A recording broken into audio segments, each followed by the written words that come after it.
আৰু এই মুহূৰ্তৰ ব্ৰেকিং নিউজ যোৰহাটৰ বন বিষয়া মন্টু হাজৰিকাক নিলম্বন বন মন্ত্ৰীৰ নিৰ্দেশত মন্টু হাজৰিকাক নিলম্বন কৰিছে ডিএফআই ফোন কল ভাইৰেলৰ পিছতে মন্টু হাজৰিকাক নিলম্বন অডিঅ' ক্লিপত স্পষ্ট হৈছিল বিষয়াগৰাকীৰ নীতি বৰ্হিভূত কাৰ্য সামাজিক মাধ্যমত ভাইৰেল হৈছিল মন্টু হাজৰিকাৰ ফোন কল ভাইৰেল হোৱাত দৃষ্টিগোচৰ হৈছিল বন মন্ত্ৰী পুনৰ এবাৰ এইখিনিতে উল্লেখ কৰিব বিচাৰিছো এই মুহূৰ্তৰ ব্ৰেকিং নিউজ যোৰহাটৰ বন বিষয়া মন্টু হাজৰিকাক নিলম্বন কৰা হৈছে বন মন্ত্ৰীৰ নিৰ্দেশ কৰ্মে মন্টু হাজৰিকাক নিলম্বন কৰিছে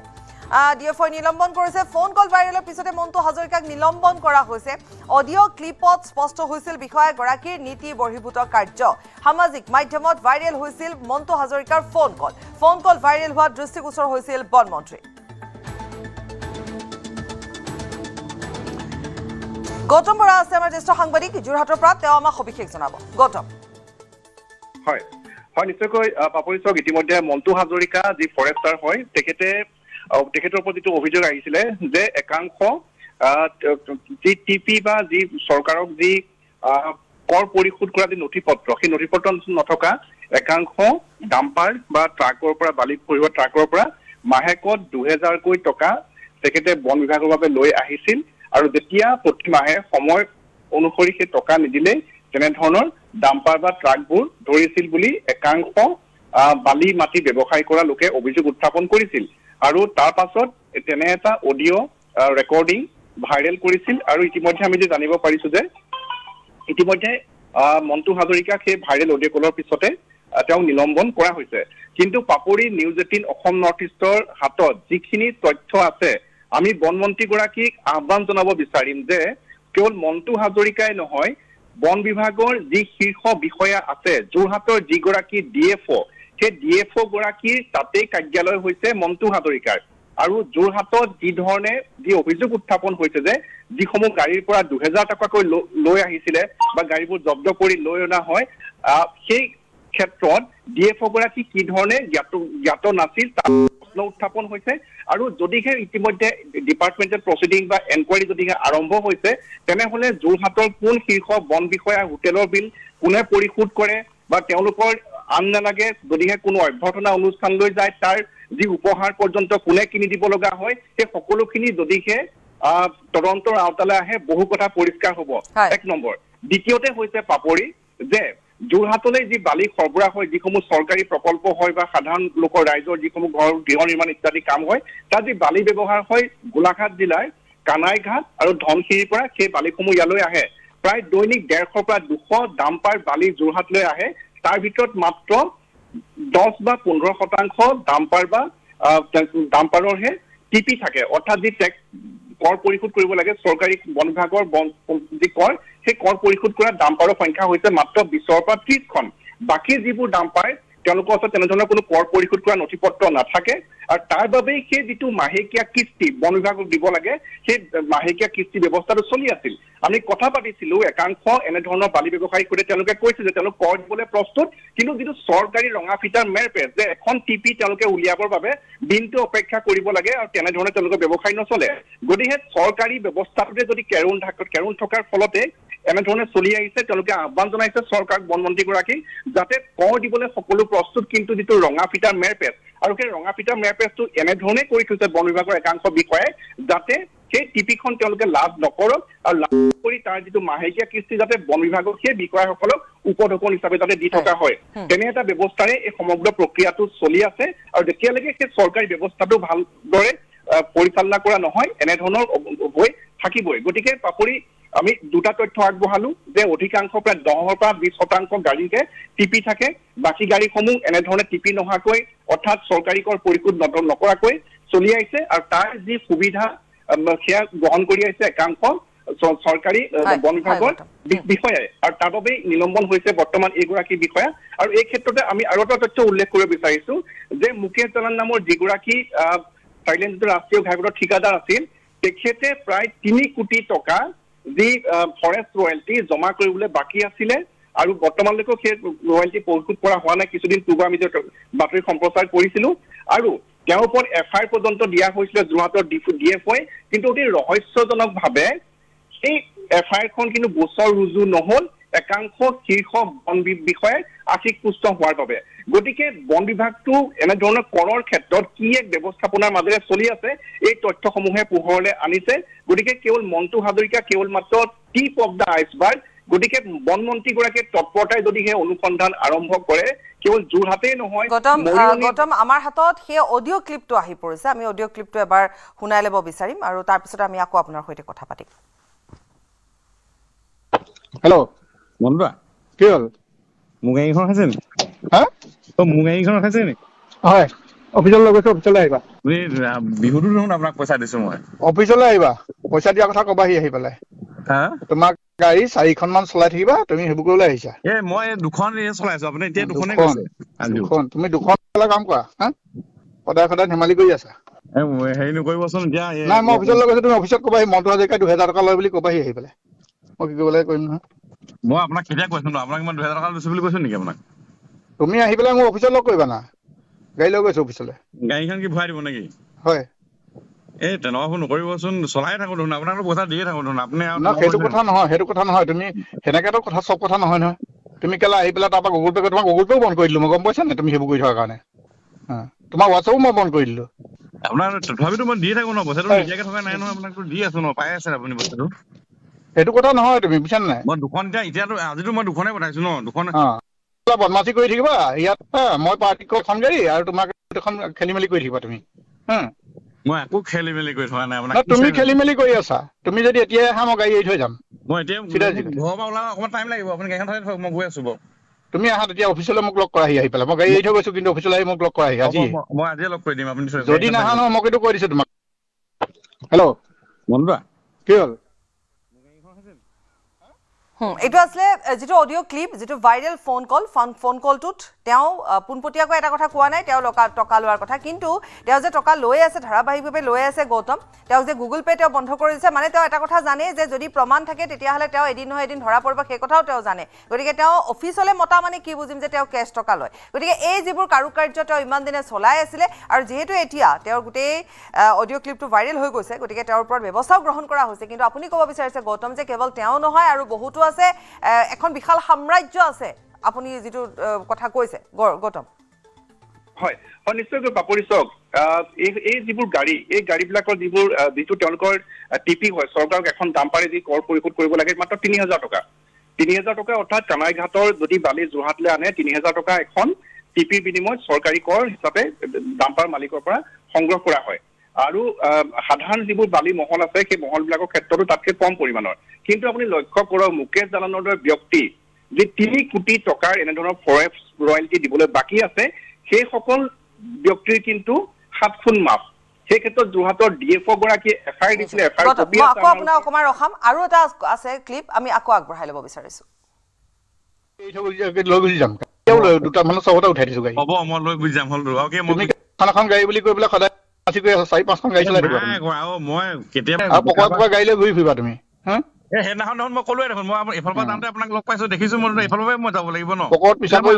প্ৰথম কথা পিছা কৰি থকাটো মই একদম বেয়া তোমাৰ গাড়ীখনৰ নাম্বাৰটো দি দিবা এখন গাড়ী চলাবা তুমি কোনখন চলোৱা নাম্বাৰ দিবা চলাই থাকিবা সেইটো বুলি 3-4খন গাড়ী নহয় এনেকে কেতিয়াবা মানে পঠিয়াবলগীয়া হয় মাটি গাড়ীখন কেতিয়াবা অৰ্ডাৰ থাকিলে মই পঠিয়াই দিওঁ তুমি সেইটো কথা তেনে ক'লে নহ'ব নহয় সদায় নাযায় নহয় আপুনি সেইটো কাৰণে হ'ব মই গৈ আছো বাৰু তুমি অফিচলৈ আহা আজিয়ে মই আজিয়ে গৈ আছো আপুনি গাড়ীখন থৈ যাওক মই গাড়ী পঠাই দিছো তুমি এতিয়াই লগ কৰাহি মোক আহি পেলাই মোক য'তে ফোন কৰা পাই থাকিবা ঠিক আছে মই ফোন এটা কৰি ল'ম আপোনাক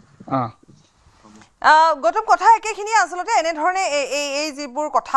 দেখিবলৈ পোৱা গৈছে ইজনে সিজনৰ গাত দুখো জাপি দিছে কিন্তু তাৰ পিছতো পইচা লোৱাৰ কথাটো কেতিয়াও যে পইচা লৈ আছে সেয়াও কিন্তু প্ৰমাণ হৈছে আপোনাৰ ওচৰলৈ আকৌ আহিছো গৌতম আৰু আমি শেষত আপোনাৰ পৰা জানিব বিচাৰিম হয় নিশ্চয়কৈ পাপৰি চক যে এই যিটো প্ৰক্ৰিয়া এইটো আজি বা কালিৰ এই অডিঅ' ৰেকৰ্ডিং কেইটাৰ যেতিয়া ৰেকৰ্ডিং কৰা হৈছে তেতিয়াৰ নহয় আজি বহুত বছৰৰ পৰা এই প্ৰক্ৰিয়াটো চলি আহিছে প্ৰথম কথা আৰু দ্বিতীয়তে এজন ব্যক্তিয়ে গুগল পে'ত পইচা লৈছে আৰু তেখেতেও জানে যে জিপেৰ জৰিয়তে পইচা ল'লে সেই ৰেকৰ্ডখিনি 10 বছৰ পিছত হ'লেও থাকি যায় যদি এনকুৱাৰী হয় তেওঁ সেই কি কাৰণে পইচা লৈছিলে সেয়া ওলাই পৰিব কিন্তু তেওঁ সেয়া জানিও জিপেৰ জৰিয়তে পইচা লৈছে ঠিক সেইদৰে আজিকালি মোবাইলসমূহত অটো ৰেকৰ্ডিং থাকে সেই কথাও জানে তাৰপিছতো মুক্তভাৱে সেই কথা পাতিছে গতিকে এজন মানুহ কিমান আত্মবিশ্বাসী হ'লে এনেধৰণে ধনৰ লেনদেনৰ কথা পাতিব পাৰে অৰ্থাৎ তেখেতৰ ওপৰত যে ওপৰৰ বিষয়াৰ আশীষ আছে বা ওপৰৰ বিষয়াৰ নিৰ্দেশত যে তেওঁ সেই কাম কৰিছে এই কথাবিলাকৰ পৰা স্পষ্ট হৈ পৰিছে গতিকে প্ৰথম অৱস্থাত তেখেত ছাছপেণ্ড কৰা হৈছে কিন্তু তাৰ পৰৱৰ্তী সময়ত যদিহে তেখেতক এনকুৱাৰী ব্যৱস্থাৰ মাজলৈ শীৰ্ষ বিষয়াসকলকো অনা হয় পাপৰি বহুত তথ্য পোহৰলৈ অহাটো নিশ্চিত যে যোৰহাটত যিমানসমূহ প্ৰজেক্ট চলি আছে যিমানসমূহ বিল্ডিঙৰ নিৰ্মাণ কাৰ্য চলি আছে তাত যিমান পৰিমাণৰ বালি ব্যৱহাৰ হয় তাৰ বিপৰীতে কিমান টকাৰ ৰাজহ সংগ্ৰহ হৈছে সেই কথাটো যদি বনমন্ত্ৰী ডাঙৰীয়া এয়া আৰম্ভণিহে আচলতে গতিকে গোটেই প্ৰসংগটোৰ ওপৰত দৃষ্টিগোচৰ কৰি বা দৃষ্টি নিবদ্ধ ৰাখিলে নিশ্চিত ৰূপত আৰু বহু কেলেংকাৰী ফাদিল হ'ব ধন্যবাদ গৌতম গুৱাহাটীৰ স্কিল ডেভেলপমেণ্ট চেণ্টাৰত উপস্থিত মুখ্যমন্ত্ৰীৰ সৈতে উপস্থিত মন্ত্ৰী বিশ্বজিৎ দৈমাৰী কৌশিক ৰায় জাপানী ভাষা শিকি থকা প্ৰশিক্ষাৰ্থীসকলৰ সৈতে মত বিনিময় কৰিব মুখ্যমন্ত্ৰীয়ে মুঠ 54গৰাকীয়ে জাপানী ভাষা শিকি আছে আৰু এয়া মুখ্যমন্ত্ৰীগৰাকীয়ে মত ব্যক্ত কৰিছে আগবঢ়াইছে পোনপটীয়া সম্প্ৰচাৰ কোৰ্চটো কৰি খুব ভাল লাগিছে জাপানীজ শিকিও খুব ভাল লাগিছে ইণ্টাৰেষ্টিং হয় স্যাৰ আমাৰ খালি এটাই কনচাৰ্ণ আইটি আমি ষ্টুডেণ্টছ হয় যিহেতু আমাৰ কিছুমান ধৰক প্ৰগ্ৰামিং ৰিলেটেড জাপানীজ লেংগুৱেজত অলপ কিছুমান বেৰিয়াৰ্ছ থাকে কম্পিউটাৰ চায়েন্স যোনবোৰ আমি প্ৰগ্ৰামিং কৰোঁ টাৰ্ম কিছুমান থাকে যোনবোৰ ধৰক এতিয়া জাপানীজৰ প্ৰগ্ৰাম কৰিলে অলপ আমাৰ কাৰণে ডিফিকাল্ট হয় আমি সেইফালে যদি অলপ ফ'কাছটো কৰিব পাৰোঁ তেতিয়া স্যাৰ আপোনাৰ অলপ হেল্প হ'ব আমি মেমকো কৈছোঁ মেমেও কোঅৰ্ডিনেট কৰি আছে চ' হোপফুলি স্যাৰ এইটো সোনকালে হৈ যায় যাতে আমাৰ जॉब सर्च तो इजी हो जाए thank you sir Om Prakash ये बात समझ लेना कैसे हम लोग रिजॉल्व कर सकता हूँ जी सर तो उसके लिए जो भी करना है थोड़ा कर लेने से लोगों का और थोड़ा इजी हो जाएगा हमें ट्राई करी हाँ सर थैंक यू सर ओ पिछड़ স্যাৰ আপোনাক ধন্যবাদ দিছোঁ আমাক এইটো সুযোগ দিয়াৰ কাৰণে আমি যাতে জাপানীজ লেংগুৱেজটো শিকি ভৱিষ্যতটো মানে আগবঢ়াব পাৰোঁ মোৰ মানে কুৱেশ্যনটো এনেকুৱা আছিলে যে যেতিয়া আমি তাত লেংগুৱেজ প্ৰফিচিয়েঞ্চি হৈ যাম তাৰপিছত আহি পেলাই ইয়াত টুৰিজিম ছেক্টৰটো ডেভেলপমেণ্ট কৰাৰ অৱকাশ থাকিব নেকি বাৰু প্ৰথমটো তোমালোকে তাত যাবা হয় 3-5 ইয়াৰ্ছ তাতে কাম কৰিলা হয় তাৰপিছত তোমালোকৰ ইচ্ছা থাকিব যে কণ্টিনিউ কৰিবা নে তাতে তোমালোকে যিবিলাক শিকিবা যে আমি ইয়াতে জাপানীজ টুৰিষ্ট আনিম তেতিয়া আমি নিজে টুৰিষ্ট অপাৰেট কৰিব পাৰিম আমি বিভিন্ন কাম ল'ব পাৰিম বা জাপানত কোম্পানী ইণ্ডিয়াত আহিলেও আমি তাত কাম কৰিব পাৰিম হয় স্যাৰ কিন্তু প্ৰথম যিহেতু তোমালোকৰ বেংকৰ লোন টোন গোটেইবোৰ আছে অন্ততঃ তোমালোকে মনত ভাবি ল'বা যে ফাৰ্ষ্ট 5 ইয়াৰ্ছ আমি ভালকৈ কাম কৰিম হয় স্যাৰ মানে আমাৰ প্ৰব্লেমটো এনেকুৱা হৈছে আমাৰ ছেক্টৰ কিছুমান ইয়াতে ইণ্টাৰভিউ নহয় এতিয়া একমডেশ্যন ইণ্ডাষ্ট্ৰী আছে বা মেনুফেকচাৰিং আছে কিন্তু কিছুমান স্পেচিফিক এক্সাম মানে ইয়াতে নহয় ম্যানমাৰ যাব লাগে আপোনাৰ বাহিৰত যাব লাগে কোনটো কেনেকুৱা আপোনাৰ ফুড প্ৰচেছিং বা সেইটো আমি যাব বিচাৰিছিলোঁ যাতে মানে আমি শিকিব পাৰোঁ মানে যিটো নেক্সট লেভেলৰ ফুড প্ৰচেছিং কৰি যিটো মানে আমি এক্সপৰ্ট বা ইম্পৰ্টৰ যোনটো মানে কোৱালিটি লাগে তেখেতসকলক সেইটো যদি আমি শিকিব পাৰোঁ তেতিয়াহ'লে আমাৰ ইয়াৰ পৰাও মানে বেপাৰ বাণিজ্য কৰা বা সেইবিলাকত ইজি হয় যদি আমি শিকি আহিব পাৰোঁ আমি যিহৰ পৰীক্ষা নহয় লিষ্ট এখন বনাই ল'ম হয় স্যাৰ আৰু আমি ইয়াত কৰাই দিম ইণ্ডিয়াত অসমত হয় নহয় মই ক'ব নোৱাৰোঁ কিন্তু ইণ্ডিয়াত হোৱাটোৰ ব্যৱস্থা কৰাই দিম হয় মানে প্ৰথম যেতিয়া আমি এনকুৱাৰী কৰিছিলোঁ তেতিয়া মানে বহুত ছেক্টৰ টোটেলি 32 ছেক্টৰ আছে চাগে তেখেতসকলৰ স্পেচিফিক স্কিল ৱৰ্কাৰ মানে পাৰ্টিকুলাৰ স্কিল তেখেতসকল লাগে মানে সেইটো পাছ কৰিলেই তাত যাব পাৰি তেতিয়া প্ৰথমতে মানে বহুত দেখা পালোঁ বোলে এনেকুৱা ছেক্টৰ আছে কিন্তু পিছলৈ গম পালোঁ আমি অনলি একমডেশ্যন ইণ্ডাষ্ট্ৰী বা মেনুফেকচাৰিং 2-3টা মানে ইণ্ডিয়াত বৰ্তমান মানে ফাংচনেল হৈ আছে এইটো কাৰণে আমি মানে চইচ কৰোঁতে অলপ দিগদাৰ পাইছোঁ এইটো মই ঠিক কৰি দিম হয় স্যাৰ ইয়াতে মেক্সিমাম কৰাই দিম হয় স্যাৰ ধন্যবাদ স্যাৰ ये ओम प्रकाश आउट ऑफ 32 कहाँ क्या हो रहा है नहीं हो रहा है मैं विद इन 10-15 दिन जापानीज एम्बेसडर को मुझे मिलना है तो एक बार आप एक लिस्ट बना देना क्या क्या इंडिया में होता है क्या क्या नहीं होता है I can just extend my gratitude. Yeah, that's it. ठीक Good afternoon, sir. All the dignitaries here, good afternoon. I would like to extend my gratitude, my thank you to all of you for making this possible and for bringing this experience to all of our students here in Assam. And the experience has been very good and we have been getting first-hand experience from natives Japanese teachers and they have been teaching us really well and that's all. I would just like to thank you all. Thank you. ঠিক আছে তোমালোকক সকলোকে মই ধন্যবাদ জনালোঁ আৰু আমি next এটা বিগাৰ বিল্ডিঙত যাবৰ কাৰণে চেষ্টা কৰি আছোঁ তেতিয়া আমি আৰু ষ্টুডেণ্ট পাম প্লাছ যেনেকৈ এছিয়ান ওৱান কোম্পেনীয়ে কাম কৰি আছে তেনেকৈ আৰু দুটা লেংগুৱেজ কোম্পেনীয়ে কাম কৰি আছে আমাৰ Mirai Japanese learning centre and জেছেক ভেঞ্চাৰ LLP মই ভাবোঁ যে অনাগত দিনত আমাৰ আৰু বহুত আমি এনেকৈ লাৰ্ণিং চেণ্টাৰ আনিব পাৰিম আৰু তোমালোককো আমি যিমান পাৰোঁ will try to help you financially আৰু বেংকৰ পৰাও হেল্প কৰাৰ কাৰণে তোমালোকক আমি যত্ন কৰিম আৰু মই সকলোকে বেষ্ট উইচেছ দিছোঁ থেংক ইউ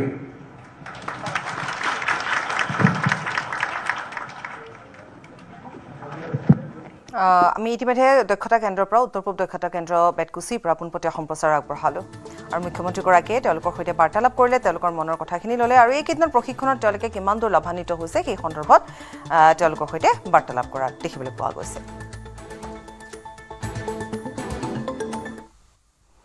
কাইলৈৰ পৰা অসম বিধানসভাৰ বাজেট অধিৱেশন আৰু 10 জুলাইত বিত্ত মন্ত্ৰী জয়ন্ত মল্ল বৰুৱাই দাখিল কৰিব বাজেট এবাৰ 21 দিনীয়া হ'ব বিধানসভা বাজেট অধিৱেশন আৰু বাজেট অধিৱেশনৰ পূৰ্বে আজি কেবিনেট বৈঠক বিয়লি 4 বজাৰ পৰা অনুষ্ঠিত হ'ব কেবিনেট বৈঠক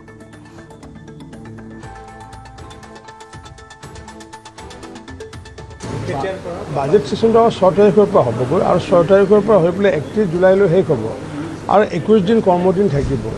আৰু এই 21 দিনৰ ভিতৰত চৰকাৰে জনোৱা মতে 10 তাৰিখে তেওঁলোকে বাজেট উত্থাপন কৰিব আৰু মই ভাবোঁ যে 31 জুলাইৰ আগে আগে বাজেটৰ সম্পূৰ্ণ কামবোৰ শেষ হৈ পেলাই আগষ্টত আমি সকলোৱে কামে কাজে লাগিব পাৰিম বুলি মই ভাবোঁ নাই এতিয়ালৈ অহা নাই কাৰণ কিয় এতিয়া যিবোৰ আজি আহিব আমাৰ অহাৰ পিছত BSc মিটিং যেতিয়া হ'বগৈ গতিকে তাৰপিছত কি বিল ইণ্ট্ৰডিউচ কৰে সেইবোৰ আহিব এতিয়ালৈ সময় বহু আছে কাৰণ এইবাৰ এমাহৰ যিহেতু অধিৱেশন আৰু কাইলৈৰ পৰা আছে অসম বিধানসভাৰ বাজেট অধিৱেশন সৰ্বসাধাৰণ নাগৰিকে কি থকাটো বিচাৰে এবাৰ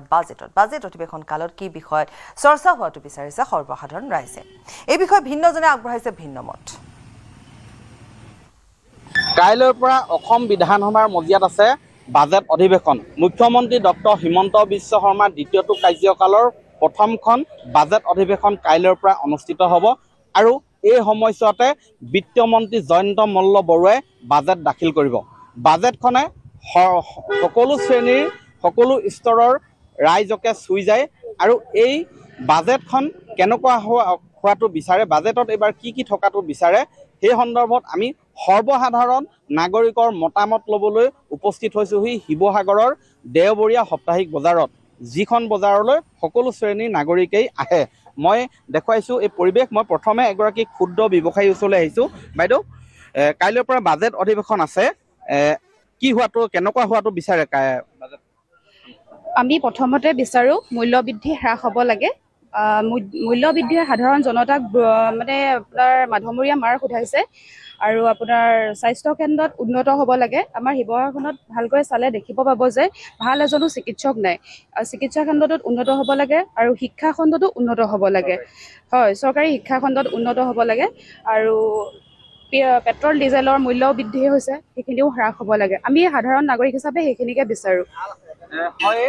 মূল্যবৃদ্ধি হ্ৰাস হোৱাটো কামনা কৰিছে মই আন এগৰাকী গ্ৰাহক আছে এগৰাকী দাদা কাইলৈৰ পৰা অসম চৰকাৰৰ বাজেট অধিৱেশন আছে এইবাৰ কেনেকুৱা হোৱাটো বিচাৰে অনাগত দিনত বাজেটখন বহুত কথা নিৰ্ভৰ কৰে সেইটো হয়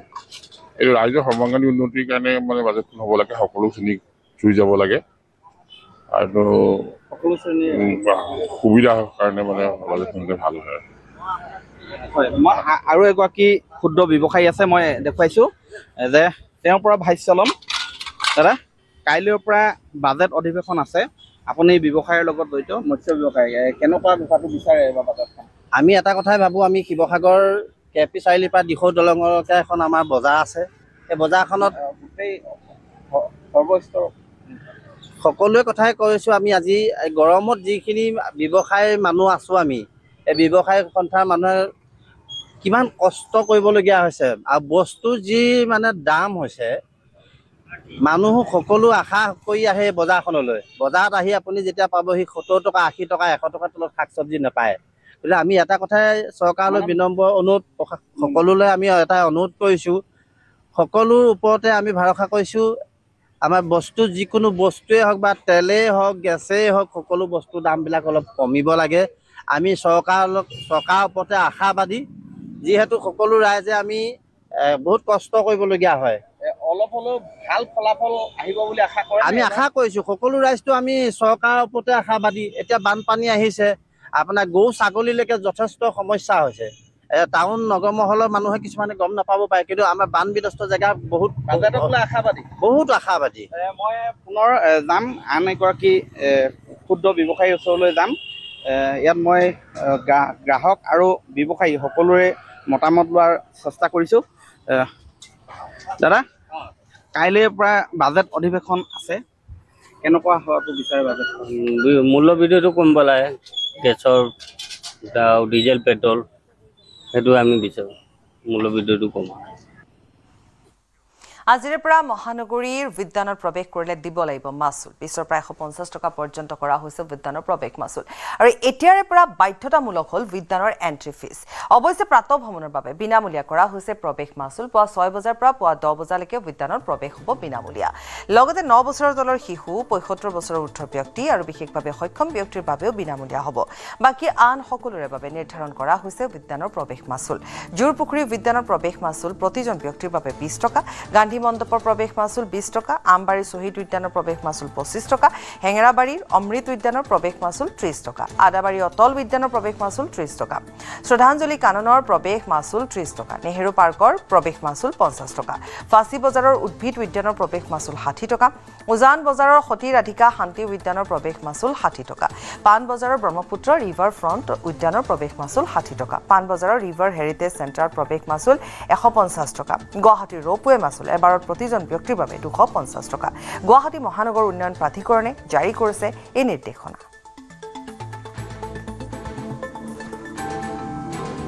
60 rupees-টো অলপ বেছি হৈছে বাৰু 30 মান ল'লে ভাল হয় বাকি মেইনটেনেন্সৰ কাৰণে পইচা ল'ব কথা নাই সেইটো হয় ফ্ৰী বস্তুটোত সদায় ভেলু নাথাকে যেতিয়া আমি পইচা দি হ'লেও তাত আমি মূল্য দিওঁ গতিকে সেই বস্তুটো আৰু আজি বিশ্বৰ আমি সমানে সকলোকে লগত আগবাঢ়িবলৈ সদায় ফ্ৰী বা বেনিফিচিয়াৰী মোডটোৰ পৰা আমি অলপ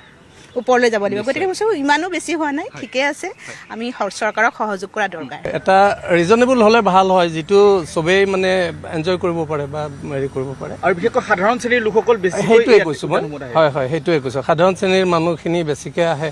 গতিকে সেইটো কাৰণে অকণমান মানে ৰিজনেবল এটা হ'লে ভাল হয় আৰু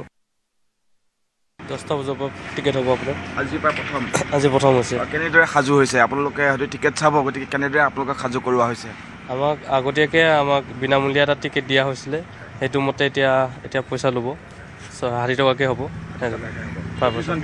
প্ৰতিজন ব্যক্তি 60 টকাকৈ হ'ব সোমালে 60 টকা দিব লাগিব 60 টকা দিব লাগিব আৰু কেমেৰা আনিলে বা ভিডিঅ' শ্বুটিং কৰিলে তাৰো পইচা বেলেগকৈ দিব লাগিব হয় এতিয়া 10 বজাৰ পিছৰ পৰা আজিৰ পৰা 10 বজাৰ পিছৰ পৰা টিকেট হ'ব ইতিমধ্যে টিকেট হৈ গৈছে অনা হৈ গৈছে ইনভেষ্টমেণ্ট আৰু যদি ৰিটাৰ্ণ ঠিক নহয় মেইনটেনেন্স পইণ্ট অফ ভিউ চোৱা যায় তেতিয়াহ'লে ডেফিনেটলি এটা মিনিমাম নমিনেল চাৰ্জ এটা থকাটো বেটাৰ বিকজ ইয়াতে ধুনীয়া ৱাছৰুমৰ পৰা আদি কৰি এমিনিটিজখিনি গোটেইখিনি আছে গতিকে এইখিনি যদি মেইনটেইন হয় তেতিয়াহ'লে দুয়োটাই কোৱালিটি অফ ভিজিটৰ্ছ প্লাছ আমাৰ অভাৰঅল ইনফ্ৰাষ্ট্ৰাকচাৰ মেইনটেনেন্স দুয়োটাই হৈ যায় মই ভাবোঁ এইটো ঠিকেই আছে 60 টকা বেছি হৈছে নেকি দাদা কি বুলি ভাবে নাই পাৰ্কখনৰ যিহেতু স্পেনটো বহুত বেছি মানে বহুত দীঘল হয় গতিকে প্ৰপৰ্চনেটলি চোৱা যায় যদি এইটো মই ভাবোঁ এইটো ঠিকেই আছে কিন্তু নতুন যিকেইখন পাৰ্ক আছে মই চাইছোঁ প্ৰপৰ্চনেট যিটো চাৰ্জ আছে সেইটো মোৰ অৰলেছ সেইটো মই ভাবোঁ ঠিকেই আছে দুয়োটাই মেইনটেইন হ'ব এটা আছে কোৱালিটি অফ মানে ভিজিটাৰ্ছ প্লাছ ইনফ্ৰাষ্ট্ৰাকচাৰ মেইনটেনেন্স নিশ্চয়কৈ আজিৰ পৰা মহানগৰীৰ প্ৰতিখন উদ্যানৰ আচলতে মাচুল নিৰিখ ইতিমধ্যেই নিৰ্ধাৰণ কৰা হৈছে আৰু মই বৰ্তমান সতীৰাধিকা শান্তি উদ্যানত আছোঁ উজান বজাৰস্থিত আৰু সেই সতীৰাধিকা শান্তি উদ্যানৰ মাচুলৰ যদি কথা ক'বলৈ যাওঁ তেতিয়াহ'লে প্ৰতিগৰাকী ব্যক্তিৰ প্ৰৱেশ মূল্য ইতিমধ্যে 60 টকা তেওঁলোকে নিৰ্ধাৰণ কৰিছে মোৰ পিছফালে যিসকল লোক আছে তেওঁলোকৰ পৰা মন্তব্যসমূহ ল'ম তেওঁলোকৰ পৰা জানিবলৈ যত্ন কৰিম এগৰাকী দাদা আছে প্ৰথমে গুড মৰ্ণিং দাদা হয় আজিৰ পৰা এইখন পাৰ্কৰ দাম তেওঁলোকে মাচুল নিৰ্ধাৰণ কৰিছে যে সোমালে 60 টকাকৈ দিব লাগিব আগতে সম্পূৰ্ণৰূপে বিনামূলীয়া আছিল গতিকে কেনেকুৱা ধৰণৰ কি ক'ব বিচাৰিব প্ৰথমে আচ্ছা এই ক্ষেত্ৰত অৱশ্যে তাহাঁতে কি অসুবিধাত পৰি এইটো দামটো বঢ়াইছে এই কথাখিনি আমি ভিতৰলৈ গ'লে গম পাই যাম কিন্তু কমালে মানে ৰাইজৰ বেছি লাভ হয় কাৰণ ঘনাই ইয়াত ভিজিট কৰিব মনৰ আনন্দ লাভ কৰিব কিন্তু এইখিনি কি সমস্যাত পৰিছে তেখেতৰ লগত আলোচনা কৰিলে অকণমান গম পাম নেকি আগতে এইখন সম্পূৰ্ণৰূপে বিনামূলীয়া আছিল আজিৰে পৰা 60 টকাকৈ দিব লাগিব কোনো দাম ইয়াত বৃদ্ধি হোৱা নাই বা নতুনকৈ তেওঁলোকে নিৰ্ধাৰণ কৰিছে বাকী যদি পাৰ্কসমূহৰ কথা কওঁ তেতিয়াহ'লে সেইসমূহতো সেই আগৰ পূৰ্বৰ যি মাচুল আছিল সেয়া মাচুলেই থাকিব কিন্তু কিছু পৰিমাণে 5 টকা 10 টকাকৈ বৃদ্ধি হোৱা দেখিবলৈ পোৱা গৈছে গতিকে এখন অত্যাধুনিক পাৰ্ক এখন গতিকে 60 টকাটো কিমান বৃদ্ধি হৈছে নে কমিছে নে কেনেকুৱা ধৰণে কি কয় বৰ্তমান অৱশ্যে চবতে মূল্যবৃদ্ধি হৈছেতো এফালে চাব গ'লে বাঢ়িছে সেইটো আমাৰ কাৰণে বেয়া আছে জনসাধাৰণৰ কাৰণে ছাত্ৰ ছাত্ৰীসকলে মনোৰঞ্জনৰ কাৰণে বা ইয়াত এনজয়ৰ কাৰণে টাইম পাছৰ কাৰণে এইটো অতি দৰকাৰী বস্তু কাৰণ লাইফৰ এটা দীঘলীয়া এটা প্ৰচেছত এই পাৰ্কবিলাকে সহায় কৰে গতিকে অকণমান কমাই দিলে আৰু অকণমান ইয়াত ঘনাই আহি পিনি নিজৰ আনন্দ কৰি লাইফটো অকণ বৃদ্ধি কৰাত বেছি সহায় হ'ব বুলি মই অনুভৱ কৰোঁ ক'ত পাইছে গুৱাহাটীৰ বৰডুমচা তিনিচুকীয়া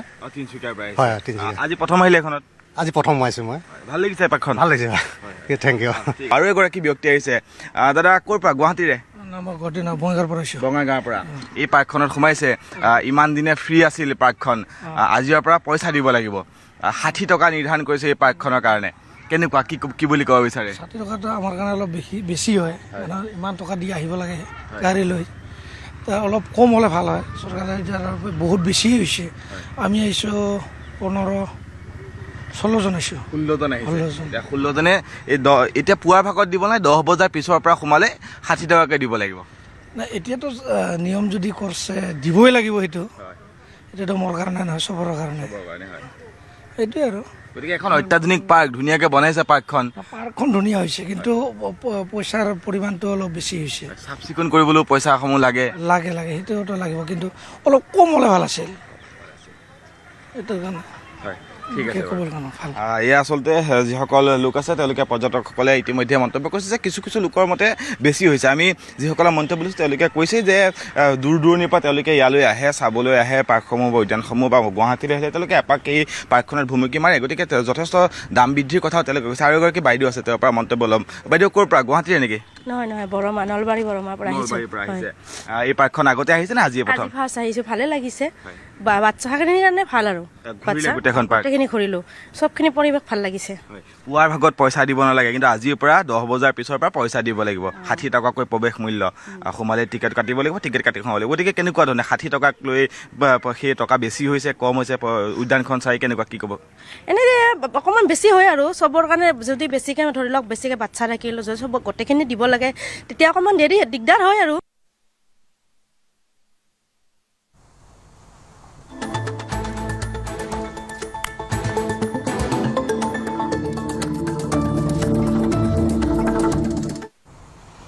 আৰু খন্তেক পিছতে মুখ্যমন্ত্ৰীয়ে পৰিদৰ্শন কৰিব টুইন টাৱাৰ অৰ্থাৎ সংসদ সঞ্চালকালয় কমপ্লেক্স বেতকুচি চলি আছে 17 মহলাযুক্ত সংসদ সঞ্চালকালয় কমপ্লেক্সৰ নিৰ্মাণ কাৰ্য সংসদ সঞ্চালকালয়ৰ কমপ্লেক্সৰ নিৰ্মাণৰ বাবদ ব্যয় হ'ব প্ৰায় 808 কোটি টকা 17 মহলীয়া টুইন টাৱাৰত থাকিব 23টা চৰকাৰী বিভাগ আৰু 42টা সঞ্চালকালয়ৰ কাৰ্যালয় ইয়াৰ উপৰিও টুইন টাৱাৰত থাকিব 1500 জনীয়া আসনৰ এটা প্ৰেক্ষাগৃহ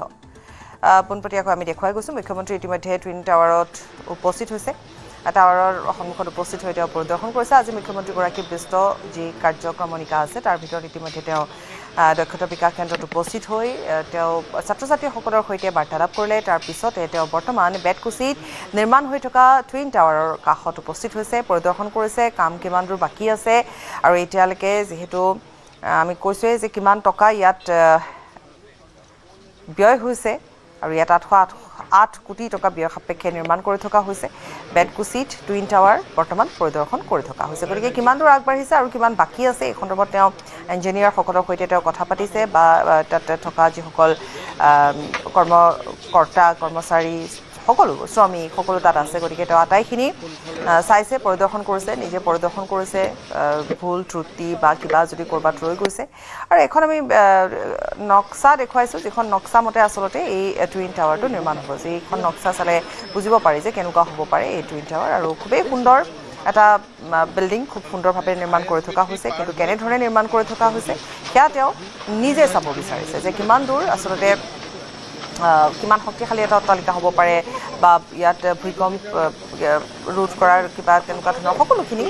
ডিজাষ্টাৰ মেনেজমেণ্টৰ সৈতেও তেওঁ কথা পাতিব পাৰে গতিকে প্ৰাকৃতিক যিকোনো দুৰ্যোগ যাতে হ'লেও ঠিকেই থাকে সেই সকলোবোৰ দিশ তেওঁ চালি জাৰি চাব পৰিদৰ্শন কৰিব গতিকে সেইবাবে তেওঁ উপস্থিত হৈছেগৈ আমি ভাস্কৰ আমাৰ সৈতে আছে তেওঁ আমাক ভালকৈ আৰু আটাইখিনি জনাব পাৰিব ভাস্কৰ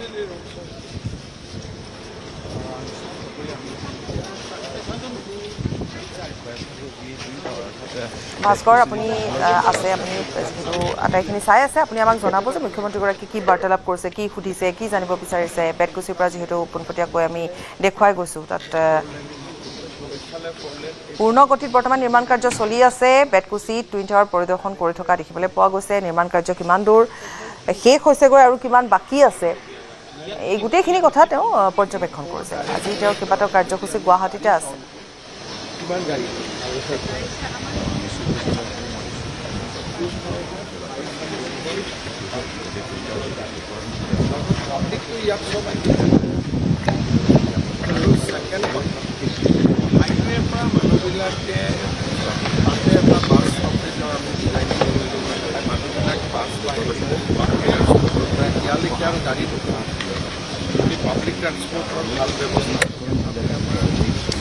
প্ৰায় 23টাকৈ চৰকাৰী বিভাগ আৰু 42টা সঞ্চালকালয় বা আয়ুক্তালয় কাৰ্যালয় অন্তৰ্ভুক্ত কৰা হ'ব আৰু প্ৰায় 1500জনীয়া এটা আসন যি আচলতে অডিটৰিয়াম আছে, আসনযুক্ত এটা অডিটৰিয়ামৰ বাবে ইয়াত ব্যৱস্থা কৰা হৈছে। গতিকে গোটেইখিনি বিষয় সন্দৰ্ভত ইতিমধ্যে মুখ্যমন্ত্ৰীগৰাকীয়ে সোধা পোছা বাৰ্তা ৰাখিছে। ইয়াৰ যি চিফ ইঞ্জিনিয়াৰ আছে, সেই চিফ ইঞ্জিনিয়াৰৰ সৈতে তেওঁ আলোচনা কৰিছে।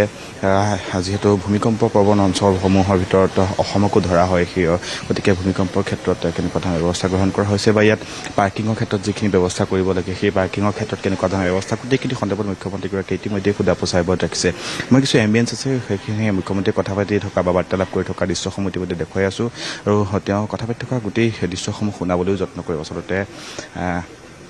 কেনেদৰে মুখ্যমন্ত্ৰীগৰাকীয়ে বাৰ্তালাপ কৰিছে, গোটেইখিনি কিছু শুনাব বিচাৰিছোঁ।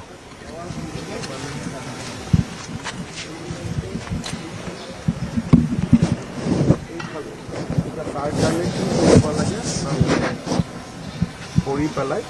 4-5 দিনত চিফ ছেক্ৰেটাৰীক দেখুৱাওক। ইয়াৰ কোনো অপশ্যন নাই, মানে 4 লেন লাগিবই। सर 4 लेन पीछे वाला भी वास्तु का अच्छा vastu wise also that's the better entrance. तो আমাৰ नदी का साइड हो के आएगा, आगे भी वहाँ कलवर्ट भी है, लेकिन সেইফালে সোমালেওতো ইয়াত সোমাব পাৰিব। এনেকৈ চাইড দি আহি পাৰ্কিং পাই যাব। আৰু এটা কথা, এই যিটো আমাৰ চেনেল আছে, এই যিটো পানীত যায়, এইটো কোনো ষ্ট্ৰেংথেনিং কৰি দিব পাৰিলে ছাৰ, মই বাইদেউক কৈছোঁ কবিতা বাইদেউ,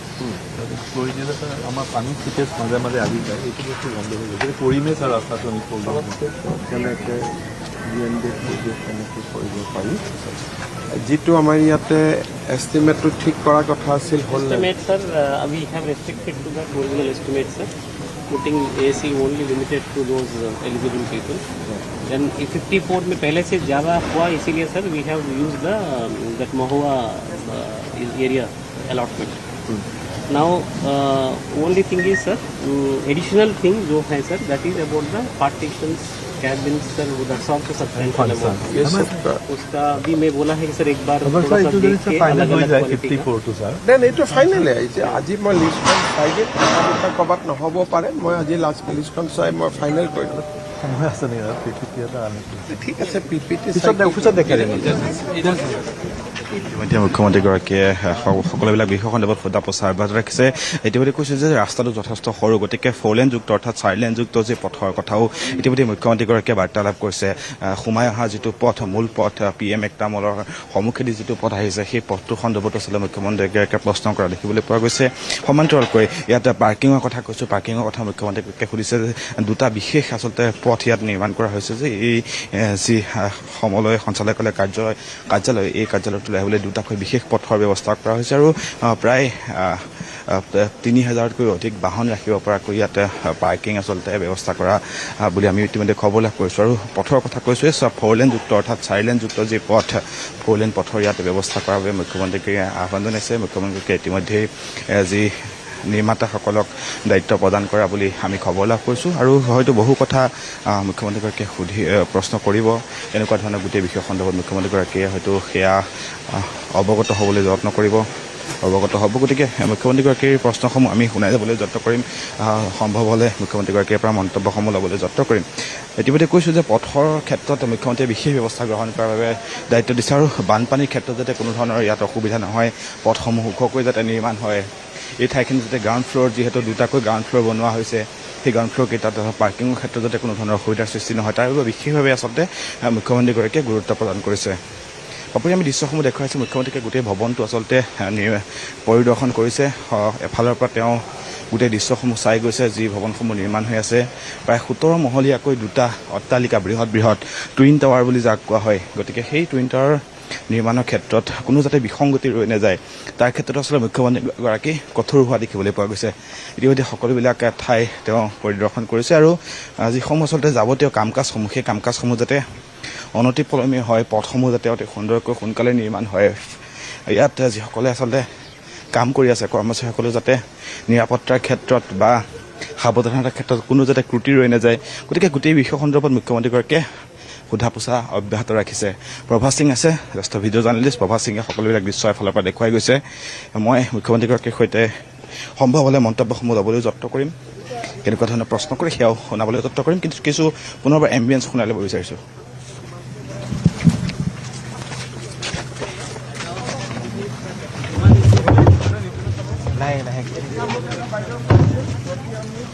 ভাস্কৰ সেই স্থানৰ পৰা মুখ্যমন্ত্ৰীগৰাকী যিহেতু আগুৱাই আহি আছে গতিকে কথা পতাৰ ক্ষেত্ৰত আপোনালোকৰ কিছু অসুবিধা হ'ব পাৰে এটা নিৰ্দিষ্ট স্থানৰ পৰা তেওঁ নিশ্চয় সংবাদ মাধ্যমক সম্বোধন কৰিব গতিকে আমি অপেক্ষা কৰিম আপুনি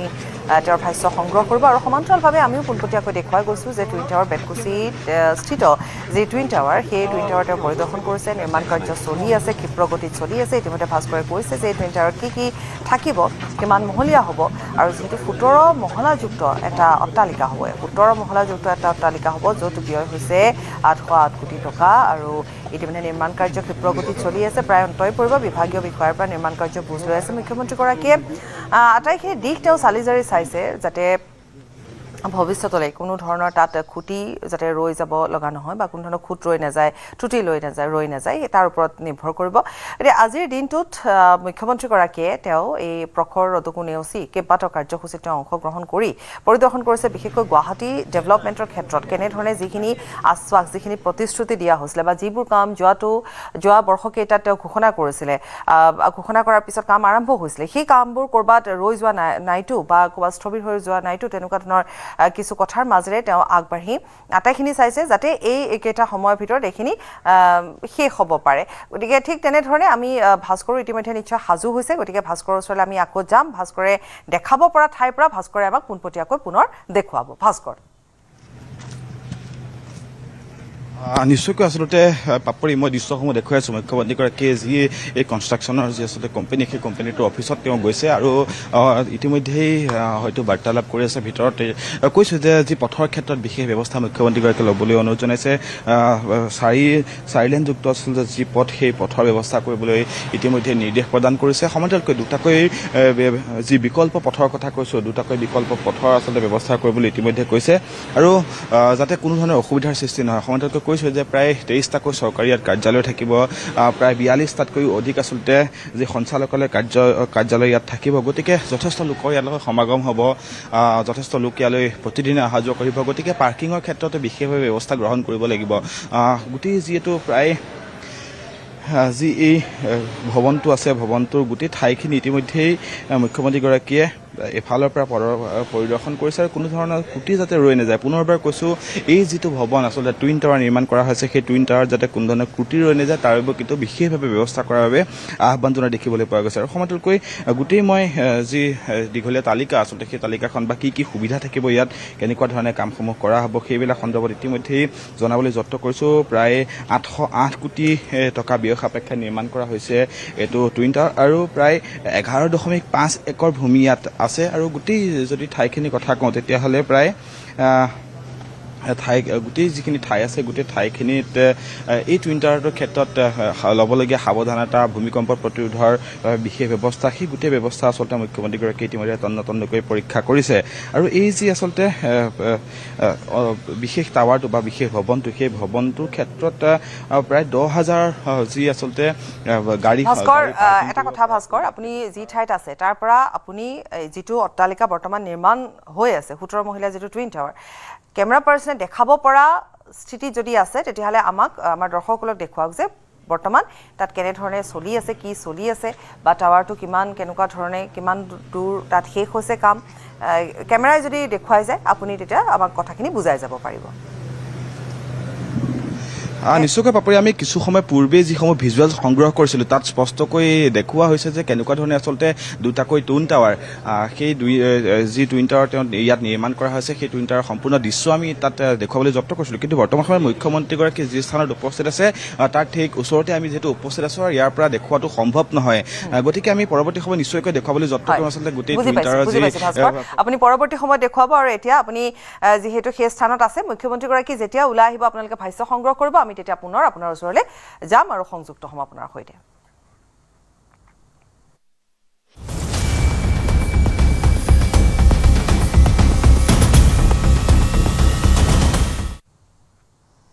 গুৱাহাটীত জমদূতৰ ৰূপত গ্ৰীণ বাছৰ অটপালিত ইজনৰ পিছত সিজনকৈ লোকে হেৰুৱাইছে প্ৰাণ শুকুৰবাৰে গুৱাহাটীত গ্ৰীণ বাছে পুনৰ প্ৰাণ ল'লে দুজনৰ ফাঁচী বজাৰত গ্ৰীণ বাছৰ খুন্দাত খাৰগুলিৰ আকাশ বড়ো আৰু জ্যোতিময় বড়োৰ মৃত্যু হৈছে 18 জুনত গণেশগুৰিৰ উৰণ সেতুত গ্ৰীণ বাছে মহতিয়াইছিল শ্ৰমিকক 19 জুনত অভাৰটেক কৰিবলৈ গৈ উৰণ সেতুত লাগি ধৰিছিল আন এখন গ্ৰীণ বাছ উলুবাৰী উৰণ সেতুত গ্ৰীণ বাছ লাগি ধৰা হৈছিল তীব্ৰ যানজঁট গ্ৰীণ বাছৰ বাবে সৃষ্টি হয় যানজঁটৰ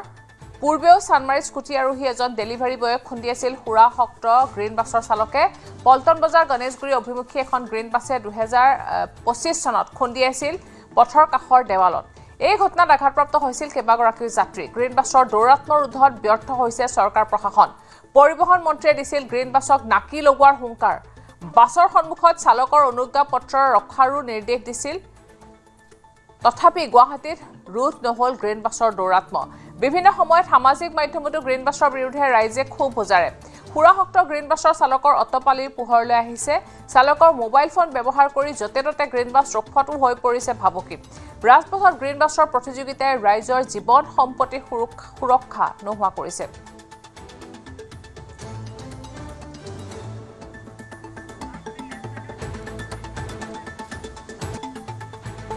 আমি পোনপটীয়াকৈ সংযুক্ত হৈছোঁ আমাৰ সাংবাদিক বিষ্ণু শইকীয়াৰ সৈতে বিষ্ণু আপোনাৰ ওচৰলৈ আহিছোঁ আৰু প্ৰায় শুনিবলৈ পোৱা যায় গ্ৰীণ বাছৰ ময়মতালিৰ কথা গ্ৰীণ বাছলৈ বিভিন্ন সময়ত বিভিন্ন লোকে অভিযোগ কৰি আহিছে বিভিন্ন ধৰণৰ অভিযোগ উত্থাপন হৈছে গ্ৰীণ বাছৰ চালকৰ বিৰুদ্ধে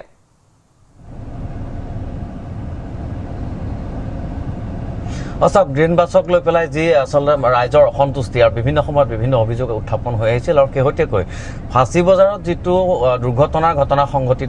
সংঘটিত হ'ল সেই ঘটনাৰ পাছৰ পৰা এতিয়া সকলোৱে গ্ৰীণ বাছক নাকি লগোৱাৰ বাবে সকলোৱে আচলতে পৰিবহণ বিভাগ বা যান বাহন আৰক্ষীক দাবী জনাইছে কিন্তু তৎসত্ত্বেও গ্ৰীণ বাছৰ যি দৌৰাত্ম সেই দৌৰাত্ম কিন্তু এতিয়ালৈকে হ্ৰাস পোৱা নাই আৰু গ্ৰীণ বাছে যি ধৰণে চৰকাৰী বিধি নিয়ম নীতি নিৰ্দেশনা মানি চলিব লাগে সেই নীতি নিয়ম বিধি নিৰ্দেশনা মানি নচলা পৰিপ্ৰেক্ষিততে গুৱাহাটী মহানগৰীৰ বিভিন্ন স্থানত প্ৰত্যেকটো ৰাজপথতে ট্ৰেফিক জামৰ সৃষ্টি হয় আৰু আমি এই মুহূৰ্তত আপোনালোকক দেখুৱাম যে আজি 2 দিন ধৰি গ্ৰীণ বাছে যি ধৰণে সন্ত্ৰাস সৃষ্টি কৰি আহিছিল আৰু বৰ্তমানো গ্ৰীণ বাছসমূহে সেই নীতি নিয়ম পালন কৰিছে নে নাই আৰু য'ত বাছ ষ্টপেজ আছে তাত 2 মিনিট সময় ৰাখিব পাৰে তেওঁলোকে তাত নিৰ্ধাৰিত সময় থাকে আৰু য'তে ত'তে ৰখাব নোৱাৰে সেই নিয়ম তেওঁলোকে পালন কৰিছে নে নাই এতিয়াও তেওঁলোকৰ গ্ৰীণ বাছৰ চালকসকলৰ দৌৰাত্ম আছে সেয়া আপোনালোকক দেখুৱাম আমি এই মুহূৰ্তত এখন গ্ৰীণ বাছক আমি ফ'ল' কৰি আছোঁ তেওঁলোকে কি ধৰণে নিয়ম কানুন পালন কৰিছে পৰিবহণ বিভাগে বান্ধি দিয়া নীতি নিয়ম পালন কৰিছে বা গুৱাহাটী মহানগৰীৰ যান বাহন যি আইন আছে সেই আইন কেই ধৰণে পালন কৰিছে আমি এখন এই মুহূৰ্তত আমি ভঙাগড় উৰণ সেতুৰ তিনিআলিত আছোঁ উপস্থিত হৈছোঁহি গ্ৰীণ বাছ এখনক ফ'ল' কৰি আছোঁ আমি চাম লক্ষ্য কৰিম লাইভতে যে গ্ৰীণ বাছক নাকি লগোৱাৰ যি নীতি নিয়ম আছিলে বা যি বিধি নিৰ্দেশনা আছিলে পৰিবহণ বিভাগৰ বা গুৱাহাটী মহানগৰ যান বাহন আৰক্ষীৰ তেওঁলোকে নিৰ্ধাৰণ কৰি দিয়া নীতি নিয়ম তেওঁলোকে পালন কৰিছে নে নাই এই মুহূৰ্তত আমি পাইছোঁ দেখুৱাইছোঁ যে ভঙাগড়ৰ উৰণ সেতুৰ তলত 2খন গ্ৰীণ বাছ ৰখি আছে আমি চাম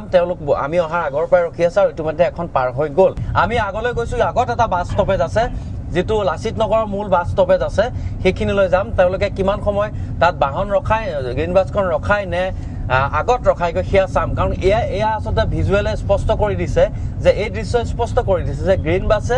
কি ধৰণে নিয়ম ভংগ কৰে কি ধৰণে নিয়ম উলংঘা কৰে আৰু তেওঁলোকৰ নিজৰ স্বইচ্ছাই য'তে মন যায় ত'তেই তেওঁলোকে বাহন ৰখায় এয়া আমি লাচিত নগৰৰ যিটো মেইন বাছ ষ্টপেজ আছিলে তাৰ পৰা অকণমান আগত ৰখিছে গাড়ীখন কিন্তু বাছ ষ্টপেজত ৰখা নাই গতিকে এয়া হৈছে গ্ৰীণ বাছৰ চৰিত্ৰ আৰু এই চৰিত্ৰ কিন্তু দেখা নাপায় গুৱাহাটী মহানগৰৰ ট্ৰেফিক আৰক্ষীয়ে ইয়াত এজন ট্ৰেফিক নাই আমি লাহে লাহে উলুবাৰী দিশলৈ আগবাঢ়িছোঁ, উলুবাৰী উৰণক্ষেত্ৰৰ দিশলৈ। ইয়াত ট্ৰেফিক নাই। আৰু দ্বিতীয় কথা হৈছে পৰিবহণ বিভাগৰ যিসকল এনফৰ্চমেণ্ট বিষয়া আছে, দ্বিতীয় আছে তেওঁলোক কেৱল কাৰ্যালয়ত থাকে আৰু এনফৰ্চমেণ্টৰ যিসমূহ বিষয়া আছে তেওঁলোকৰ কিছুমান নিৰ্দিষ্ট টাৰ্গেটেড স্থানত তেওঁলোকে গৈ পেলাই অভিযান চলায় বা তেওঁলোকৰ এটা নিৰ্দিষ্ট স্থান থাকে, সেই স্থানত তেওঁলোকে চেকিং কৰে। এয়া আপোনালোকে দেখিছে ইয়াত কোনো এই মুহূৰ্তত ইয়াত কোনো ধৰণৰ বাছ ষ্টপেজ নাই, কিন্তু গ্ৰীণ বাছখন ইয়াত ৰখাই থৈছে। গতিকে আপুনি কাক নাকি লগাব আৰু কোনে মেকুৰী ডিঙিত টিলিঙা পিন্ধাব তেনেকুৱা ধৰণৰ এটা কথা হৈছে। আমাৰ যি অনুসন্ধান চলিছিল কালিৰ দিনটোতো আমাৰ সতীৰ্থ ভাস্কৰ জ্যোতি শইকীয়াও বহুবাৰ এনেধৰণৰ প্ৰশ্নৰ সন্মুখীন হৈছিল। যে ভাস্কৰ শইকীয়াই যেতিয়া সুধিছিল তেনেকুৱা ধৰণে বহুকেইজন গ্ৰীণ বাছৰ চালকে নিজে কৈছিলে তেওঁলোকে যে এনেকুৱা ধৰণৰ শাক পাচলিৰ বেপাৰীও আজিকালি গ্ৰীণ বাছ চলাবলৈ লৈছে। চলোৱাত কোনো আপত্তি নাই, কিন্তু তেওঁ যদিহে অভিজ্ঞ হয়, তেওঁৰ যদি অনুজ্ঞাপত্ৰ বিধিসন্মতভাৱে প্ৰদান কৰে। ইয়াত কোনো ধৰণৰ বাছ ষ্টপেজ নাই। পল্টন বজাৰ তিনিআলিত আমি আহি উপস্থিত হৈছোঁ এই মুহূৰ্তত গণেশগুৰিৰ পৰা আহি আৰু ইয়াত যাত্ৰী নমাইছে তেওঁলোকে। আৰু ইয়াৰ পৰা ক'লৈ যায় আমি চাম। ইয়াতো এজনো পুলিচ আমি দেখিবলৈ পোৱা নাই। অতি ব্যস্ততম এটা অঞ্চল পল্টন বজাৰ বুলি কোৱাৰ লগে লগে কাষত এটা ৰেল ষ্টেচন আছে। ৰেল ষ্টেচনৰ পৰা যথেষ্ট লোকৰ সমাগম হয়, যাত্ৰীৰ সমাগম হয়। আৰু এই গ্ৰীণ বাছখন আমাৰ পাছে পাছে অহা গ্ৰীণ বাছখন এইখনে নিয়ম উলংঘা কৰি আছে। কেইবাবাৰো আমি দেখুৱালোঁ। এই মুহূৰ্তত আমি কিছু ৰোম ছিগনেলৰ কথা আছে, কি ধৰণে তেওঁলোকে চলাই আছে। গতিকে যিসকল শাক পাচলিৰ বেপাৰী, কোনোবা অটো ৰিক্সা চালকে চলাইছে তাত ক'বলগীয়া আচলতে নাই। যদিহে তেওঁ অভিজ্ঞ, তেওঁৰ যদি গাড়ী চালনাৰ বৈধ অনুজ্ঞাপত্ৰ তেওঁৰ হাতত আছে তেতিয়াহ'লে আমাৰ তাত কোনো আপত্তি নাই। কিন্তু যদিহে তেওঁ অভিজ্ঞ নহয়, তেওঁ কি ধৰণে গ্ৰীণ বাছ চলাই আছে আৰু তেওঁ কোনে অনুজ্ঞাপত্ৰ দিছে সেইটো ডাঙৰ কথা। আৰু ইয়াত জড়িত হৈ থাকিব পাৰে পৰিবহণ বিভাগৰ একাংশ লোক। সেয়া আচলতে খাল খান্দিলে আচলতে সেইবোৰ সকলো ওলাই আহিব। কিন্তু কথাটো হৈছে ইয়াক কোনে নাকি লগাব। কাৰণ গ্ৰীণ বাছ চলোৱা যিসকল চালক এতিয়ালৈকে দেখিছোঁ, সকলোৰে কথা নকওঁ, দুই এক আছে ভাল, কিন্তু মেক্সিমাম বা অৰ্থাৎ গৰিষ্ঠ সংখ্যক চালকে ইয়াত চাওক এটা ব্যস্ততম অঞ্চল পল্টন বজাৰৰ এইখিনিতে নেপালী মন্দিৰৰ ওচৰত আমি আহি পাইছোঁহি। ইয়াত মাজ ৰাস্তাত ৰখাই থৈছে তিনিখন গাড়ী আৰু এখন কাষেৰে পাৰ হৈ গৈছে। অকণমান আগলৈ যাম, মোক সহযোগ কৰিছে মুন্না আছে। ইয়াত চাওক ৰাজপথত কেনেকৈ এই দুখন ৰখাই থৈ দিছে গ্ৰীণ বাছ। এই মুহূৰ্তত আটাইতকৈ এয়া উদাহৰণ, এই মুহূৰ্তত উদাহৰণ কেনেকৈ ৰখাই থৈছে। আৰু পাছফালে থকা যিসকল যাত্ৰী, আমি আগলৈ যাম অকণ। ইয়াত কেইখন গ্ৰীণ বাছ ৰখাই থৈছে, এইখন মাজ ৰাস্তাত ৰখাই থৈছে আমি যিখন অনুসৰণ কৰি আহিছিলোঁ। আন এখন গ্ৰীণ বাছ অকণমান ৰখি দিম, আমি অকণমান ৰখি দিম। এয়া কেইধৰণে গ্ৰীণ বাছসমূহ ইয়াত ৰখাই থৈ দিছে। ইয়াত মাজ ৰাস্তাত ৰখাইছে সিফালৰ পৰা অহা নেপালী মন্দিৰৰ দিশৰ পৰা অহা সিটো দিশৰ পৰা অহা যিসমূহ বাহন আছে সেই বাহনসমূহ আহিব পৰা নাই। অৰ্থাৎ ইয়াত চাৰিখন গ্ৰীণ বাছ ইয়াত শাৰী শাৰীকৈ ৰখাই থোৱা হৈছে এনেধৰণে। গতিকে এয়া হৈছে আজিৰ দিনটোৰ নমুনা, এয়া হৈছে পৰিবহণ বিভাগৰ কামৰ নমুনা। ইয়াত এনেকৈ ৰখাই থৈছে, মই অকণমান দেখুৱাম। এয়া নেপালী মন্দিৰৰ তিনিআলিৰ দৃশ্য। এইটো ফালৰ পৰা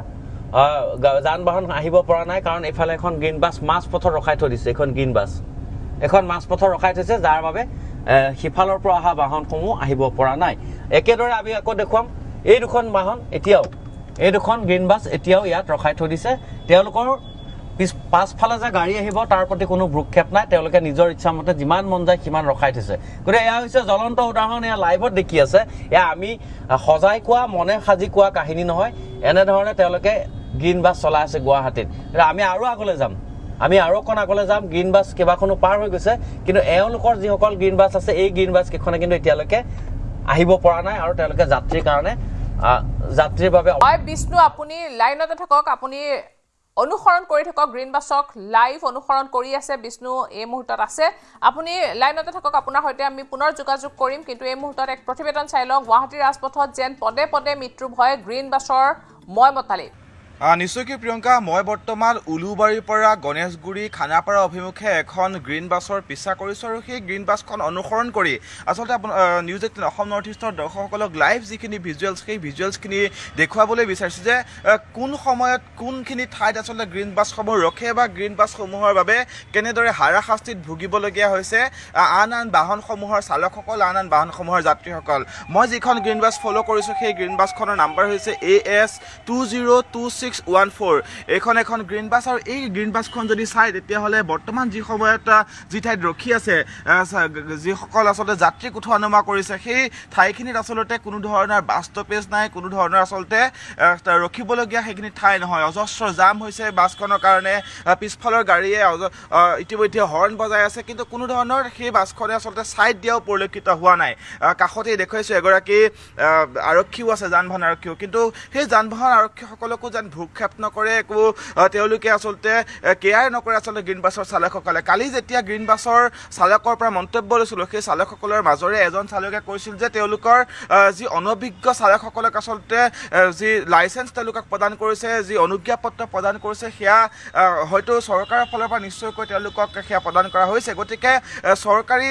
এখন গ্ৰীণ বাছ চলোৱাৰ নামত, কোটি টকীয়া এখন গ্ৰীণ বাছ চলোৱাৰ নামত কোনোবা শাক পাচলি ব্যৱসায়ী, কোনোবা ঠেলাৱালা, ৰিক্সাৱালাক যিদৰে অনুজ্ঞাপত্ৰ প্ৰদান কৰিছে, তাৰ পৰিণতি ফল ভোগ কৰিছে আচলতে সৰ্বসাধাৰণ ৰাইজে। গুৱাহাটী মহানগৰত গ্ৰীণ বাছসমূহৰ যি দৌৰাত্ম্য, সেয়া দৌৰাত্ম্যৰ কথা নকলেও ইতিমধ্যে গম পোৱা গৈছে। মহানগৰীৰ বিভিন্ন ঠাইৰ পৰা আমি দৃশ্যসমূহ দেখুৱাই আছোঁ, কালি বাতৰি সম্প্ৰচাৰ কৰিছিলোঁ, আজি ইতিমধ্যেই আমি লাইভ ভিজুৱেলছসমূহ দেখুৱাই আছোঁ যে গ্ৰীণ বাছসমূহৰ কেনেদৰে দৌৰাত্ম্য চলে, কেনেদৰে ৰাজপথত আচলতে উদণ্ড একাংশ চালকৰ বাবে আচলতে হাৰাশাস্তি ভুগিবলগীয়া হয় স্থানীয় ৰাইজসমূহ বা যিসকল বাহন চলাচল কৰে, সেই বাহন চলাচল কৰা লোকসকলে কেনেদৰে হাৰাশাস্তিত ভুগিবলগীয়া হয়, সেইখিনি আমি ভিজুৱেলছসমূহ দেখুৱাবলৈ সক্ষম হৈছোঁ। মোৰ আগত যিখন বাছ আছে তাৰ আগত আৰু দুখন আচলতে গ্ৰীণ বাছ আছে, সেই গ্ৰীণ বাছ দুখনো সেই একেই ধৰণৰ মই মাতালি, যাৰ ফলত ইখনৰ পিছত সিখন বাছে আচলতে ৰেচিং খেলে। যেতিয়াই খালী জেগা পায়, খালী ঠাই পায়, পথটো খালী হয়, তেতিয়াই তেওঁলোকে ইখনৰ পিছত সিখন লাগি ধৰে আৰু ৰেচিং খেলিবলৈ তেওঁলোকে আৰম্ভ কৰে, যি মই মতালি। আৰু তাৰ ফলতেই দেখিবলৈ পোৱা যায় যে দুৰ্ঘটনা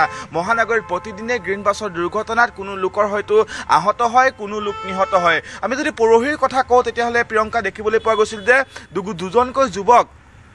আকাশ বড়ো আৰু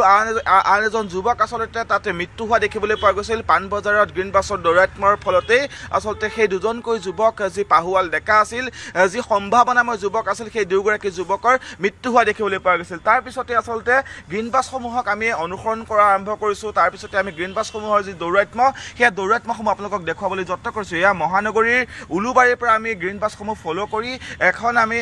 যি ভঙাগড় উৰণ সেতু আছে, সেই ভঙাগড় উৰণ সেতুৰ ওপৰত আহি উপস্থিত হৈছোঁহি আৰু তাতে আমি দেখুৱাইছোঁ যে গ্ৰীণ বাছৰ আচলতে যি দৌৰাত্ম্যসমূহ, সেই দৌৰাত্ম্য আমি ইতিমধ্যে দেখুৱাবলৈ সক্ষম হৈছোঁ। আমি এইখন গ্ৰীণ বাছ দেখুৱাইছোঁ, কোনো ধৰণৰ বাছ ষ্টপেজ ইয়াত নাই, কিন্তু ইয়াত গ্ৰীণ বাছখন এনেদৰে ৰখিছে, পিছফালে যথেষ্ট বাহনসমূহ ইয়াত আছে। কিন্তু মই আৰু কিছু আগলৈ যাম, সতীৰ্থক অনুৰোধ কৰিছোঁ যে কিছু স্পীডত গৈ আচলতে আন এখন গ্ৰীণ বাছ আমি ফ'ল' কৰিবলৈ যত্ন কৰিম। আচলতে এনেদৰে গ্ৰীণ বাছসমূহৰ দৌৰাত্ম্য মহানগৰীৰ প্ৰতিটো প্ৰান্ততে আচলতে গ্ৰীণ বাছসমূহে যি দৌৰাত্ম্যৰ সৃষ্টি কৰে, যি আচলতে উদণ্ড চালকসকলে, একাংশ উদণ্ড চালকে আচলতে গ্ৰীণ বাছসমূহ তেওঁলোকে কেনেদৰে চলায়, সৰু গাড়ী চলোৱাৰ দৰে তেওঁলোকে হঠাৎ সোঁফালে কাটি দিয়ে, হঠাৎ বাওঁফালে কাটি দিয়ে, কোনো ধৰণৰ নীতি নিয়ম ফ'ল' নকৰে, তেওঁলোকে ট্ৰেফিক ছিগনেলছসমূহ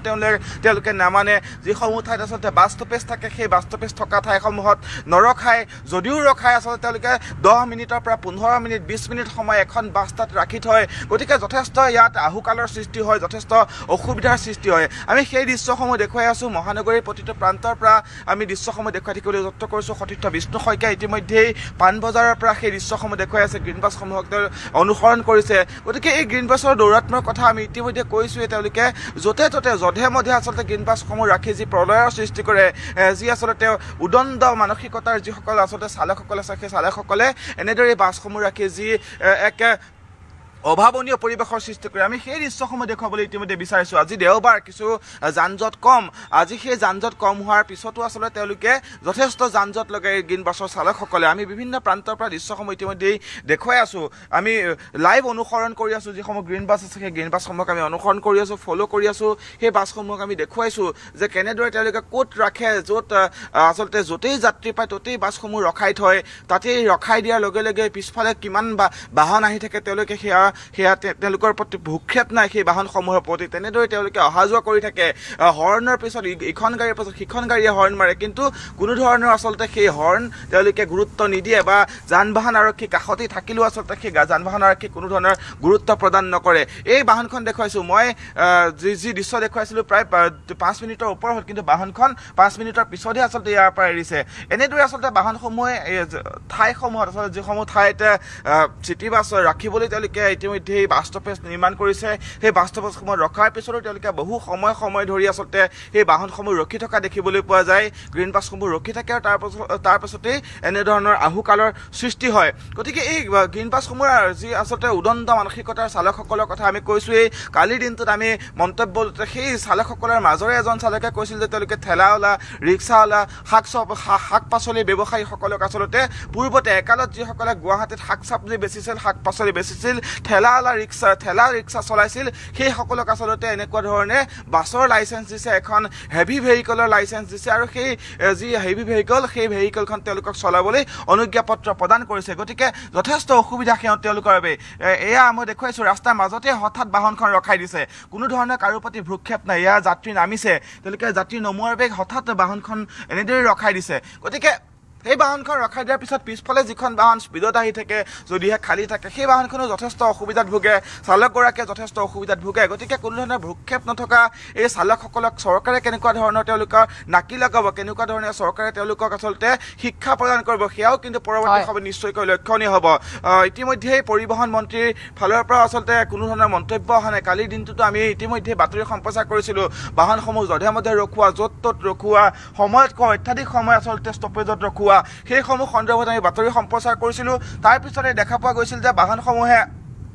বৰ্তমান সময়তো কোনো ধৰণৰ নিয়ম নীতি নমনাকৈ তেওঁলোকে উদণ্ড মানসিকতাৰে বাহনসমূহ চলাই আছে তেওঁলোকে এনেদৰে ঘূৰি ফুৰা দেখিবলৈ পোৱা গৈছে যি প্ৰায় 200খনতকৈ অধিক মহানগৰীত গ্ৰীণ বাছ সেই 200খনতকৈ অধিক গ্ৰীণ বাছ ভাস্কৰ ধন্যবাদ জনাইছোঁ এই মুহূৰ্তত ভাস্কৰ আৰু বিষ্ণু আমাৰ নিউজ 18 সাংবাদিকৰ গ্ৰাউণ্ড জিৰ' ৰিপৰ্ট গ্ৰীণ বাছৰ চালকৰ ময়মতালি ইয়াক লৈ আজি পুৱাৰে পৰা গ্ৰাউণ্ড জিৰ' ৰিপৰ্ট আজি অনুসৰণ কৰা হৈছিল গ্ৰীণ বাছসমূহ মহানগৰীৰ বিভিন্ন প্ৰান্তত ঘূৰা গ্ৰীণ বাছৰ অনুসৰণ কৰিছিল আমাৰ সাংবাদিক বিষ্ণু আৰু ভাস্কৰে আৰু তাৰপিছত প্ৰত্যক্ষভাৱে পোনপটীয়াকৈ দেখুৱাই আছে এই দৃশ্য কিদৰে গ্ৰীণ বাছৰ চালকে কৰে ময়মতালি ধন্যবাদ জনাইছোঁ বিষ্ণু আৰু ভাস্কৰ আপোনালোকক আৰু এয়া আছিল আমাৰ এক বিশেষ প্ৰতিবেদন গ্ৰীণ বাছৰ ওপৰত আৰু ইয়াৰ সৈতে বাতৰিৰ পৰা বিদায় লৈছোঁ নমস্কাৰ